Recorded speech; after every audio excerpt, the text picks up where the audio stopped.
네, 유대인들은 오늘 창세기 22장을 특별히 아케다라고 부릅니다. 이 아케다라는 말은 이 성경 전체에서 오직 이 창세기 22장에만 사용이 되는데요. 오늘 구절을 보면 아브라함이 제단을 쌓고 이삭을 이 제단 장작 위에 올려놓았을 때 이삭을 묶었다, 이런 표현이 나옵니다.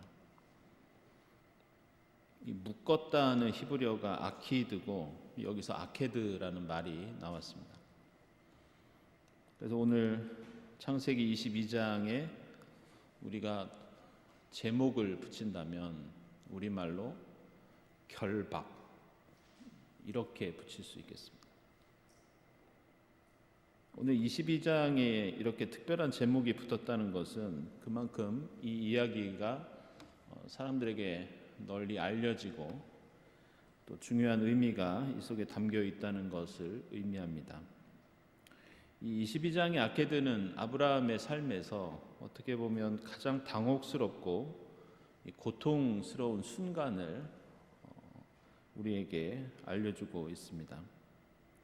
왜냐하면 오늘 하나님께서 이삭을 바치라고 아브라함에게 명령하시는데, 아브라함은 지난 시간에 살펴본 것처럼 이미 사랑하는 아들 이스마엘을 잃은 상태였습니다. 그런데 이제 아브라함은 남아있는 유일한 아들 이삭마저 잃을 수밖에 없는 그런 상황에 몰려 있습니다. 그래서 오늘 1절을 보면 이런 일이 있은 지 얼마 뒤에, 이렇게 시작합니다. 21장에서 하갈과 이스마엘이 쫓겨난 뒤에 이렇게 이삭을 하나님께 바쳐야 하는 일이 일어났다, 이런 뜻입니다. 1절에서 하나님이 아브라함을 이제 시험해 보시려고 그를 부르셨다, 이렇게 나옵니다. 근데 이 문장을 직역을 하면 조금 다릅니다. 그 하나님, 그가 아브라함을 시험했다, 이렇게 번역이 됩니다.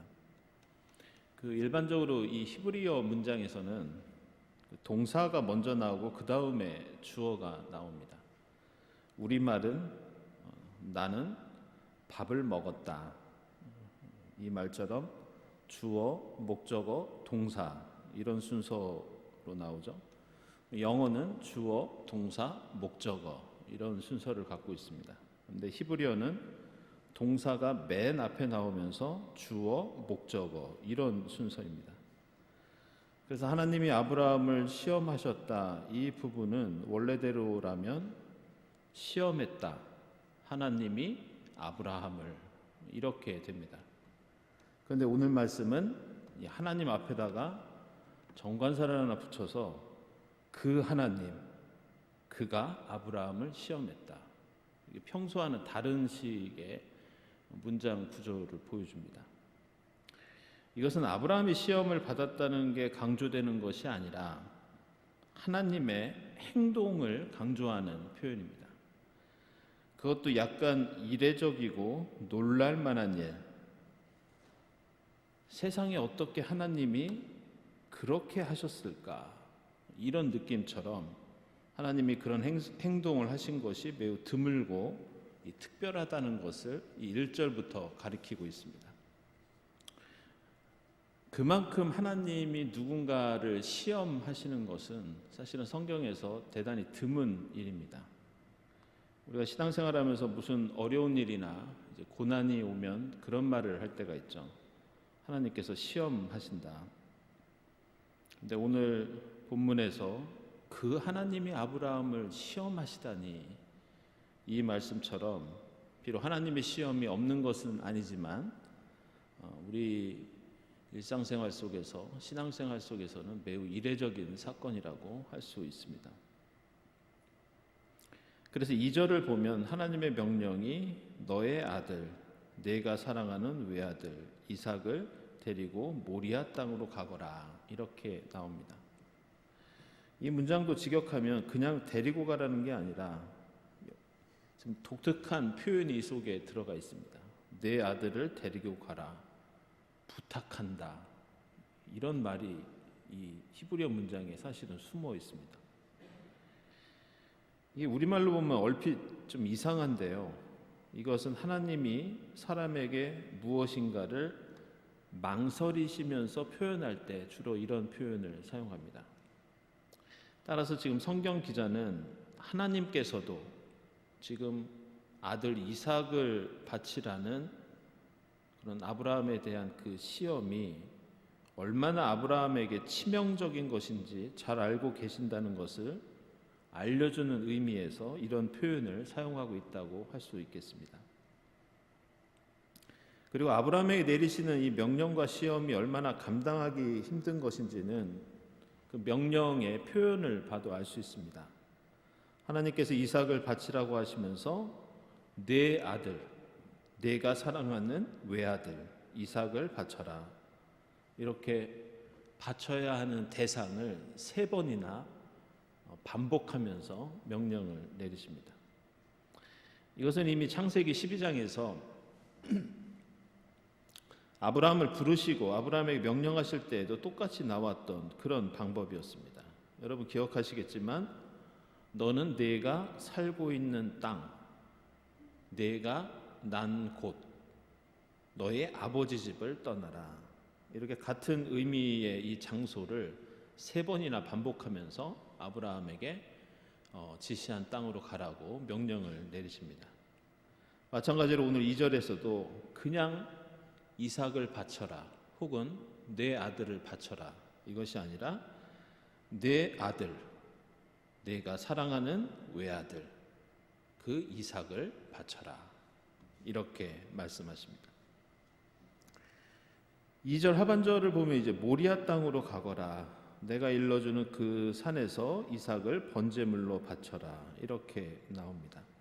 이 모리아 산은 그 모레야, 즉 야훼 하나님께서 보신다, 또는 이 마레야, 하나님의 시야, 이런 뜻이 있습니다.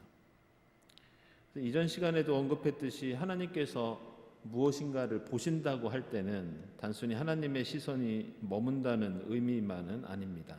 하나님께서 돌보신다, 살피신다, 이런 뜻을 갖고 있습니다.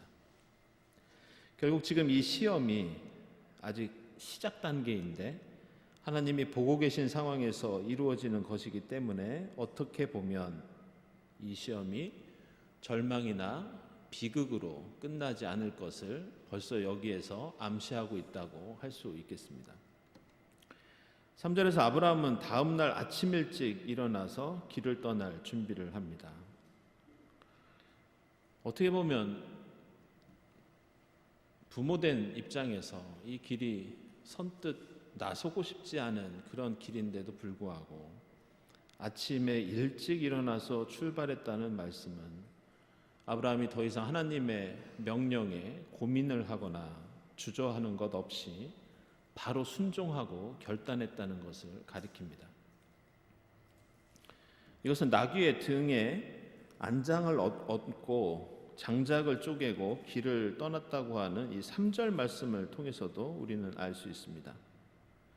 생각해 보시면 아브라함은 모리아 산에 도착한 다음에 나무를 자른 것이 아니라 떠나기 전에 이미 장작을 패고 나무를 쪼개고 그것을 안장에 싣고선 떠납니다. 아마도 모리아산에 도착했을 때 혹시 마음이 변할까 봐 그랬는지 아브라함은 아들을 제물로 바치라는 명령인데도 그 하나님 말씀에 대해서 일찍 일어나서 미리 철저하게 준비하고 또 순종하는 것을 볼 수 있습니다. 게다가 주목할 것은 이 이야기 내내 아브라함의 이 종들은 데리고 가기는 했지만 어떤 일도 하지 않습니다. 그저 그곳에 그냥 있을 뿐이었습니다. 5절 보시면 종들에게 예배를 드리는 동안 나귀와 함께 기다리라고 그렇게 아브라함이 말했고, 6절을 보면 아브라함이 미리 그 잘라두었던 나무를 옮긴 사람도 이 종들이 아니라 바로 아들 이삭이었습니다. 9절에서 이삭을 바치는 제단도 종들이 아니라 아브라함이 직접 쌓았고 그 나머지 과정도 다른 사람이 아니라 아브라함이 손수 모두 한 것으로 나옵니다. 이처럼 오늘 이 이야기는 비록 아들을 하나님께 바쳐야 하는 정말로 비극적인 순종이었지만 아브라함은 하나님의 명령에 이의를 제기하거나 반항하지 않습니다. 그리고 아침에 일찍 떠난 것처럼 주저하거나 머뭇거리지도 않습니다. 그리고 다른 사람에게 시키지 않고 자신이 직접 장작을 쪼개고 죽어야 하는 아들 이삭이 그것을 직접 메고 가게 함으로써 아버지와 아들이 함께 힘을 다해 온전히 하나님의 말씀에 순종한 사건, 그것이 바로 이 아케다라고 할 수 있습니다. 물론 우리는 이 아브라함의 마음이 어떠했는지 짐작할 수 있습니다. 그래서 무엇인가에 몰두함으로써 앞으로 다가오는 이 어마어마한 비극을 외면하려고 했는지도 모릅니다. 그래서 이러한 아브라함의 마음과 발걸음을 생각할 수 있는 그 언어 유희가 나오는데요. 그게 3절에 나옵니다. 이 3절에서 이 짐을 실은 나귀를 히브리어로 하모르 이렇게 얘기합니다. 그런데 아브라함이 이삭을 바치기 위해서 향하고 있는 산이 모리아 산인데 히브리어로 하모리아 이렇게 얘기합니다. 하모르, 하모리아. 하모리아로 향하는 짐을 잔뜩 실은 하모르.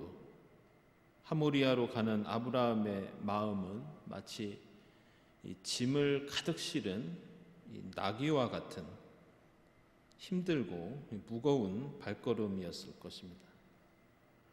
그리고 4절을 보면 부엘세바에서 모리아까지 3일 동안 이동하면서도 아브라함은 어떤 말도 하지 않고 있습니다. 여기에 나온 아브라함의 모습은 그 비극적인 하나님의 명령에 반대도 하지 않고 마치 계획에 따라서 정해진 목표를 향해 한치의 빈틈없이 묵묵히 순종하는 그런 모습, 그게 지금 아브라함이 우리에게 보여주고 있는 모습입니다. 다시 5절 보면 아브라함은 이 종들을 데리고 산에 올라가지 않습니다. 우리가 주목할 것은 아들 이삭을 부르는 장면인데요. 이삭아, 내 아들아 이렇게 부르지 않고 이 아이 이렇게 부릅니다. 아마도 아브라함은 정신적으로 이삭을 이미 하나님께 바쳤고 어떤 의미에서 이삭은 더 이상 자신의 아들이 아니라고 생각했는지 모릅니다. 결론부터 미리 말씀을 드리면 이삭은 살아났지만 살아난 이후로도 이삭은 등장하지 않습니다. 이 말씀 끝까지 보시면 종들은 나와도 이삭은 그 산 위에서만 마지막으로 언급되고 다시 돌아오는 장면에서도 종들만 이야기가 언급이 됩니다. 어떻게 보면 하나님이 살려주셨어도 아브라함에게는 이미 하나님께 믿음으로, 신앙으로, 정신적으로, 마음으로 바친 아들, 이런 의미가 담겨 있다고 하겠습니다. 그래서 여러분 잘 아시는 욥기 1장 21절에 주신 분도 주님이시오 가져가신 분도 주님이시니 주님의 이름을 찬양할 뿐입니다. 바로 이 아브라함이 품고 싶었던 마음, 품기 위해서 지금 노력하고 있는 마음이 바로 이 욥기 속에 담겨 있다고 하겠습니다. 게다가 5절을 보면 종들을 산으로 데려가지 않고 내가 이 아이와 저리로 가서 예배를 드리고 너희에게로 돌아온다고 말하는데 혼자가 아니라 함께 돌아온다 이렇게 얘기합니다. 이삭은 죽으러 올라가는 것이고 따라서 내려올 때는 아브라함 혼자서 내려올 텐데 아브라함은 우리가 함께 내려온다 이렇게 말을 합니다. 이것은 하나님께서 이삭을 살려주신다는 것을 아브라함이 미리 알고 있었다기보다는 물론 그것이 불가능한 것은 아니지만 종들에게 어떻게 보면 이 하나님의 잔인성에 대해서 아들을 하나님께 제물로 바쳐야 한다는 사실을 숨기고 싶었던 걸로 볼 수도 있습니다. 이것은 7절에서도 이삭이 불과 장작은 있는데 어린 양은 어디에 있습니까? 이렇게 질문했을 때 8절에서 아브라함이 하나님이 손수 마련해 주실 것이다, 이렇게 대답한 것도 마찬가지 뜻을 갖고 있다고 하겠습니다. 물론 마음속에 그런 바람이 있었겠지만 다른 한편으로는 이 이삭에게 하나님께서 너를 죽이기를 원하신다는 것을 숨기고 싶었을 가능성이 더 크다고 하겠습니다. 그래서 이 이삭의 질문에 대한 아브라함의 대답도 실제로 앞으로 어떤 일이 벌어질 것인지 자세히 설명하기보다는 이삭에게 자세히 얘기하고 싶지 않은 그 현실을 빨리 넘기기 위해서 아브라함이 애매모호하게 얼른 대답합니다. 그래서 이삭의 질문이 그 6단어로 나오는데요, 아브라함도 6단어로 대답합니다. 그리고 아들이 더 물어보지 않게 빨리 대답해서 넘기려는 그런 의도를 보여주고 있습니다.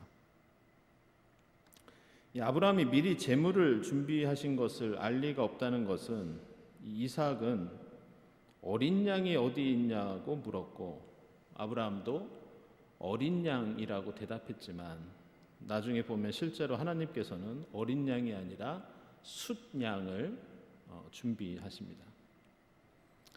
어린 양 제물이 어디에 있느냐는 물음에 8절에서 아브라함이 이 대답한 것을 직역하면 사실은 우리가 더 다른 의미들을 느낄 수 있습니다. 하나님이 손수 마련하여 주실 것이다. 어린 양, 번제, 너 내 아들. 직역하면 이렇게 됩니다. 다시 읽어드리면 하나님이 손수 마련해 주실 것이다. 어린 양, 번제, 너 내 아들. 다시 말해서 하나님이 번제를 위한 어린 양, 즉 내 아들을 준비해 주실 것이다, 이런 뜻도 됩니다. 이것은 어린 양을 마련해 주실 것이라는 뜻이기도 하지만 자세히 들으면 너 내 아들이 그 번제의 어린 양이 될 수도 있다, 이런 말로도 들을 수 있는 대단히 좀 모호하고 수수께끼 같은 그런 말을 지금 아브라함이 하고 있습니다. 어쨌든 이삭이 이 말을 제대로 들었는지 아니면 제대로 듣지 못했는지 우리는 모르지만 더 이상 이삭은 질문을 하지 않습니다. 그리고 지금 산에 가지고 올라가는 물품 중에는 분명히 어린 양을 잡을 때나 하나님께 번제를 드릴 때 사용하지 않는 이 줄도 있었는데 그것에 대해서도 이삭은 이상하게 생각하지 않고 또 물어보지도 않습니다. 그렇게 산에 올라가서 이제 제단 위에 장작을 놓고 그 위에 이삭을 묶어서 올려놓지만 여기서도 이삭은 앞에서 어린 양이 어디 있냐고 물어보던 것과는 달리 어떤 말도 하지 않고 있습니다. 아브라함이 드디어 칼을 들어서 아들을 잡으려고 할 때 주님의 천사가 아브라함을 부릅니다. 아브라함아, 아브라함아. 주님의 천사가 이 11절에서 얼마나 다급했으면 아브라함아 하고 한 번 부르는 것이 아니라 아브라함아, 아브라함아 2번 부르는 것을 볼 수 있습니다. 그래서 구약 성경에서 이렇게 누군가의 이름을 이중으로 부르는 것은 무엇인가 다급하거나 중요할 때 이렇게 부르는 경우를 볼 수 있습니다. 그리고 그 아이에게 손을 대지 말라고 하시면서 내가 하나님을 두려워하는 줄을 내가 이제 알았다. 아브라함은 이때 하나님이 미리 준비하신 순양을 발견하고 이삭 대신 그 양을 제물로 드리면서 이곳을 여호와 이레, 하나님께서 준비하셨다, 이렇게 명명합니다. 그리고 다시 한번 아브라함에게 축복의 약속이 그 이후로 주어지면서 이 이야기는 이제 끝을 맺게 됩니다. 오늘 이 창세기 22장에 담겨 있는 몇 가지 중요한 의미들을 오늘 나눠드린 이 그림을 통해서 조금 더 살펴보도록 하겠습니다. 오늘 이야기는 앞에서 언급한 대로 이 아케다라는 특별한 제목이 있을 정도로 이 사람들에게 널리 알려져 있고 또 예술 작품에도 대단히 자주 등장하는 중요한 성경의 주제입니다. 오늘 나눠드린 그림 보시면 렘브란트도 있고 샤갈도 있고 까라바조도 있는데, 먼저 이 렘브란트의 그림을 보시면 정말 이 드라마틱하게 이삭을 희생시키려고 칼을 들고 있다가 주님의 천사가 그 손을 쳐서 아브라함이 손에 든 칼을 놓치는 장면이 묘사되어 있습니다. 근데 아브라함의 왼손을 보시면 이 투박하고 커다란 아브라함의 손이 이삭의 얼굴을 가리면서 움켜쥐고 그 얼굴을 짓누르고 있는 것을 볼 수 있습니다. 이삭이 자신을 죽이려는 아버지의 모습을, 그 얼굴을 보지 않게 하려고, 그리고 반항하지 못하도록 아브라함이 있는 힘을 다해서 누르고 있는 것을 볼 수 있습니다. 얼마나 아브라함이 하나님의 명령에 철저히 순종하기 위해서 힘을 다하고 있는지 우리는 이것만 봐도 알 수 있습니다. 그 순종의 힘, 그리고 아들의 죽어가는 몸부림, 마치 이것이 팽팽하게 줄다리기를 하는 것처럼 긴장 상태에 있을 때 주님의 천사가 가운데서 그 칼을 내리치면서 그 긴장의 줄을 끊어버리고 있는 것을 우리는 볼 수 있습니다. 그런데 이 두 번째 그림은 렘브란트의 그림과는 달리 매우 평온합니다. 이 작품은 중국의 화가 후이빙이라는 분의 작품인데요, 렘브란트 그림과는 달리 칼도 보이지 않고, 비록 이삭의 두 손이 뒤로 결박이 되어 있지만 묶여있는 팔도 보이지 않습니다. 그리고 아브라함은 두 손으로 이삭의 양팔을 지그시 붙잡고 있는데 어디에도 강압적인 힘이 느껴지지 않습니다. 저는 이 그림 보면서 그런 생각을 했습니다. 마치 버스 정류장에서 스쿨버스를 기다리는 아버지와 아들 같다는, 그만큼 평온한 모습 같다는 그런 느낌이 들었습니다. 이 두 그림을 제가 보여드리는 이유는 오늘 본문에 나오는 이 아브라함의 믿음, 아브라함의 순종이 이삭의 역할이 있었기 때문에 가능했다는 것을 말씀드리기 위해서입니다. 저는 이 두 그림들 중에서 이 중국 화가의 작품이 오늘 우리가 읽은 창세기 본문에 더 적합하다고 그렇게 생각을 합니다. 오늘 말씀에서 우리가 주목할 것은 6절에 나오는 두 사람이 함께 걸었다, 바로 이 말씀입니다. 오늘 창세기 22장은 아브라함의 순종 같지만 더 정확히 말하면 아브라함과 이삭의 순종입니다. 오늘 본문에서 아브라함이 이삭을 이렇게 부릅니다. 아이야. 근데 이 아이를 가리키는 히브리어는 나르라고 하는데요, 우리가 생각하는 어린아이가 아닙니다. 어느 정도 성인에 가까운 한참 힘을 쓸 수 있는 18, 19살 정도를 이 나르라고 합니다. 그래서 이삭이 나무를 직접 지고 산에 올라갈 수 있었고, 게다가 지금 아브라함은 나이가 100살이 넘어서 만약 혈기왕성한 이삭이 동의하지 않았다면 손과 발을 아버지가 묶는 것조차 불가능했습니다. 따라서 오늘 창세기 22장의 아케다 사건은 아브라함과 이삭, 아버지와 아들이 함께 하나님의 뜻에 순종한 이야기이고, 다른 한편으로는 이 이삭의 순종과 믿음 때문에 하나님의 구원 역사가 아브라함에게서 이삭으로 이어지는 세대 교체의 장면, 이것이 바로 22장이라고 할 수 있습니다. 그래서 오늘 22장 20절 이하에서는 리브가의 족보가 나옵니다. 이제 23장에서는 사라가 죽게 되고 이어서 이삭이 리브가와 결혼하면서 아브라함에게서 이삭으로 그리고 사라에게서 리브가로 믿음의 세대가 넘어가는 것을 볼 수 있습니다. 그리고 그것이 가능한 것은 바로 이 장면, 중국 작가가 그렸던 이 장면처럼 하기 싫어서 강하게 몸부림치는 이삭의 모습이 아니라 순순히 하나님의 말씀과 명령대로 자신의 생명까지도 넘겨주겠다는 이삭의 순종, 바로 그것 때문이라고 하겠습니다. 두 번째는 샤갈의 그림입니다. 이 그림은 이 프랑스 니스에 있는 국립 샤갈 성경 박물관에 있는 그림인데요. 저도 직접 이 그림을 본 적이 있습니다. 여기서 아브라함 얼굴을 보시면 두려움에 쌓여 있고 왼쪽 나무 뒤에 있는 사라가 절규를 하고 있고 또 샤갈은 특별히 붉은색으로 아브라함을 색칠하면서 지금 아브라함이 어떤 감정의 상태인지를 우리에게 느끼게 합니다. 오늘 본문 12절을 보면 하나님께서 왜 아브라함을 시험하셨는지, 하나님의 시험의 목적이 무엇인지 나옵니다.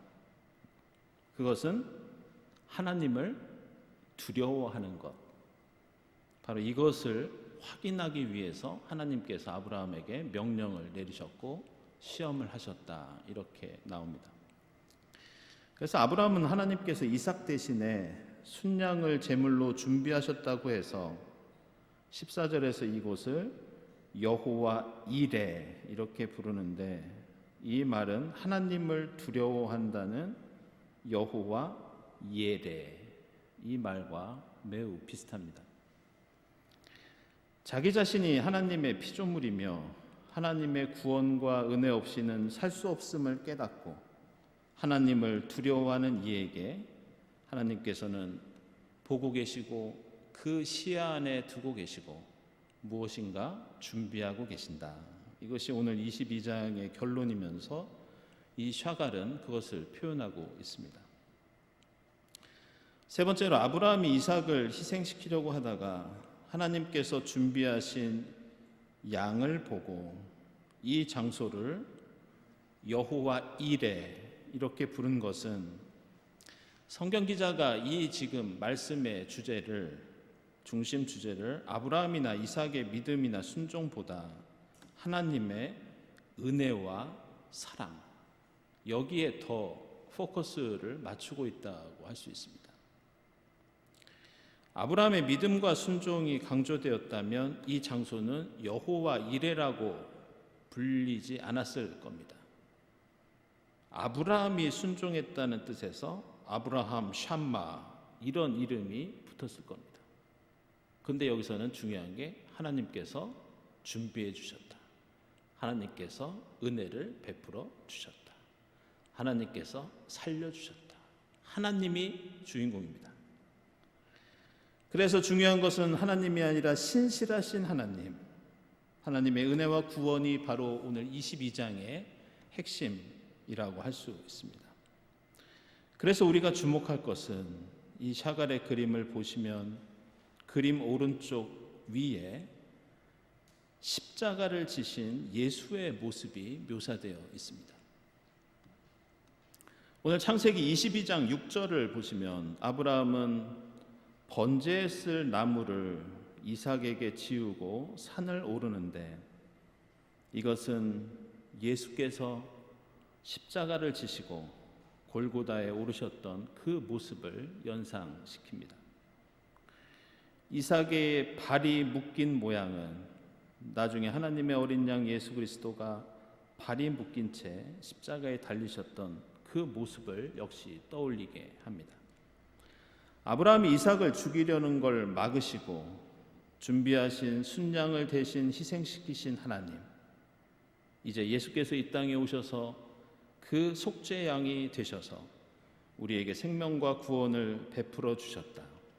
이것이 바로 오늘 말씀의 중요한 뜻이면서 이 샤갈의 그림 속에 담겨 있는 또 하나의 의미이기도 합니다. 마지막으로 오늘 이 카라바조의 그림을 보시면 또 하나의 이삭의 희생을 묘사한 이 걸작을 볼 수 있습니다. 이 작품은 이 피렌체에 있는 우피치 미술관에 있는데요. 전시실에 들어가면 눈에 확 띌 정도로 매우 강렬한 작품입니다. 렘브란트는 아브라함의 손으로 이삭의 얼굴을 모두 가리고 있지만 이 카라바조는 아버지의 손에 짓눌린 이삭의 얼굴, 그리고 아직 아브라함의 손에 들려있는 날카로운 칼을 그대로 표현하고 있습니다. 이 그림에서 제가 소개해드리고 싶은 부분은, 그런데 아브라함도 이삭도 주님의 천사도 아니라 그 배경에 나오는 나무입니다. 아브라함의 머리 뒤쪽에 있는 그 나뭇가지 끝을 보시면 그 나무 끝에 새순이 돋아나고 있는 것을 볼 수 있습니다.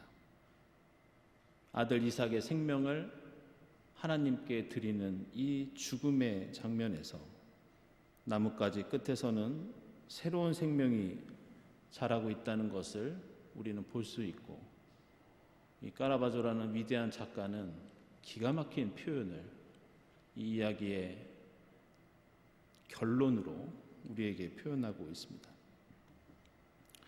이것은 예수의 십자가 죽음이 마치 부활의 생명으로 이어지는 것처럼 죽음을 두려워하지 않는 신앙, 하나님의 거대한 구원 역사의 흐름 속에 우리의 작은 생명을 내맡기는 것, 이것이 새로운 구원과 생명의 역사를 시작하게 한다는 것, 이것이 이 작품과 오늘 창세기 22장 말씀 속에 담긴 중요한 뜻이라고 할 수 있습니다. 우리나라 시인 가운데 이문재 시인이라는 분이 있습니다. 그분의 작품 중에 지금 여기가 맨 앞이라는 시를 보면 이런 식기가 있습니다. 나무는 끝이 시작이다. 언제나 끝에서 시작한다. 실뿌리에서 잔가지, 우둠지, 새순에서 꽃 열매에 이르기까지 나무는 전부 끝이 시작이다. 하나님의 구원과 우리의 믿음도 마찬가지라고 할 수 있습니다. 죽음이라고 생각할 때 그곳에서 새 생명이 시작되는 것, 끝이라고 절망할 때 거기에서 새로운 희망이 시작되는 것, 이것이 오늘 창세기 말씀이 우리에게 주시는 하나님의 뜻이며 우리 주님께서 몸소 보여주신 십자가와 부활의 신비라고 할 수 있습니다.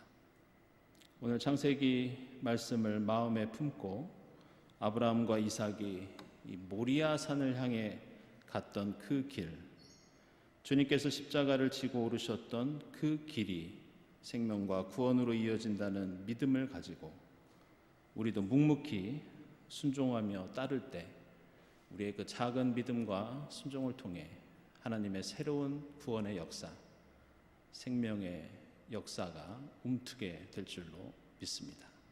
오늘 말씀을 묵상하면서 함께 기도드리겠습니다.